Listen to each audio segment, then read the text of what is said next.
નમસ્કાર, news for કાઠિયાવાડમાં આપનું હાર્દિક સ્વાગત છે. હું છું હિના. અમદાવાદ શહેરના મેઘાણીનગર આઈજીપી કમ્પાઉન્ડમાં 171 Air India Boeing plane crash થયું હતું. આ પ્લેન 1:38 ટેક ઓફ થયું અને 1:40 ક્રેશ થઈને બિલ્ડિંગમાં અથડાયું હતું. આ પ્લેનમાં 245 જેટલા પેસેન્જર હતા. જ્યાં પ્લેન ક્રેશ થયું હતું ત્યાં બીજે મેડિકલ કોલેજની જે કેન્ટીન હતી એની બહાર રેગડી ચલાવતા એક પટની સમાજના બહેન ત્યાં રેગડી ઉપર હતા. એ સમયે એમનો દીકરો આકાશ જે ટિફિન આપવા માટે આવ્યો હતો, જ્યારે તે ટિફિન આપવા માટે આવ્યો હતો એ જ સમયે પ્લેન ક્રેશ થયું. તેમાં દીકરાનું ઘટના સ્થળે મૃત્યુ પામ્યું હતું અને તેની માતા હાલ સિવિલ હોસ્પિટલમાં સારવાર હેઠળ છે. બ્યુરો રિપોર્ટ રણજીતસિંહ સિંધવ, અમદાવાદ. નામ સુરેશભાઈ બાબુ. સુરેશભાઈ, કાલે જે પ્લેન ક્રેશ છે એમાં આપનો પુત્રનું જે અકસ્માત થયું છે એ શું કહેશો? કઈ રીતે થયું છે? છોકરામાં એને મમ્મી ટિફિન આપવા ગયો હતો, એનું સાહેબ આગળ હતો. એની મમ્મી જમવા બેઠી એટલે છોકરો થોડો ઊંઘી ગયો.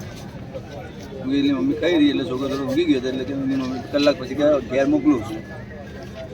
હવે હું સાહેબ આગળ હતો અને ત્યાં ગાડી વિમાનની સ્પોટ થયો.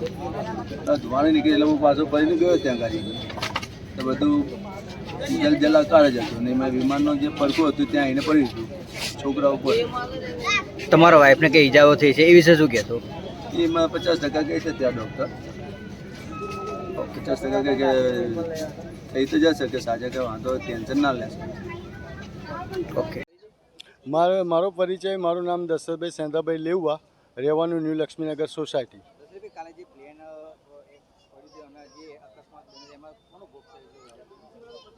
જે કાલે પ્લેન બન્યું છે અને જે અકસ્માત થયો છે મારાથી 300 મીટર જ દૂર છે. આ બનાવ મારાથી 300 મીટર જ દૂર છે અને પહેલો જ બ્લાસ્ટ થયો ને ત્યારે અમે સૂતેલા હતા અને પહેલાં જ બ્લાસ્ટમાં એટલો ભયંકર બ્લાસ્ટ હતો ને તો અમારી બિલ્ડિંગ વાઇબ્રેશન કરવાની લાગી અને સોસાયટીના તમામ માણસો બિલ્ડિંગમાંથી નીચે ઉતરી ગયા કે આ એકદમ થયું શું.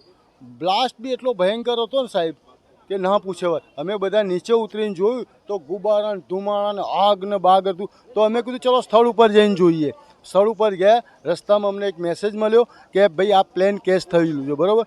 પણ અમે છેક સ્થળ ઉપર ગયા ત્યારે અમારી સોસાયટીમાં સીતાબેન સુરેશભાઈ પટની રહી છે, ત્યાં રેકડી ચલાવે છે, ત્યાં ચાની કિટલી ચલાવે છે અને એમનો બાબલો સીતાબેન માટે ટિફિન લઈને ગયેલો અને આ બનાવ બન્યો.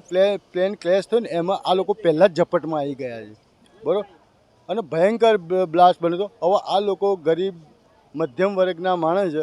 હવે અમારે તો એવું કે આ ચાની કિટલી ચલાવીને આ બેન ગુજરાન ચલાવતા હતા. જો સરકારશ્રીને બધા આમની સામે જોવો તો સારું છે, એને લાભ.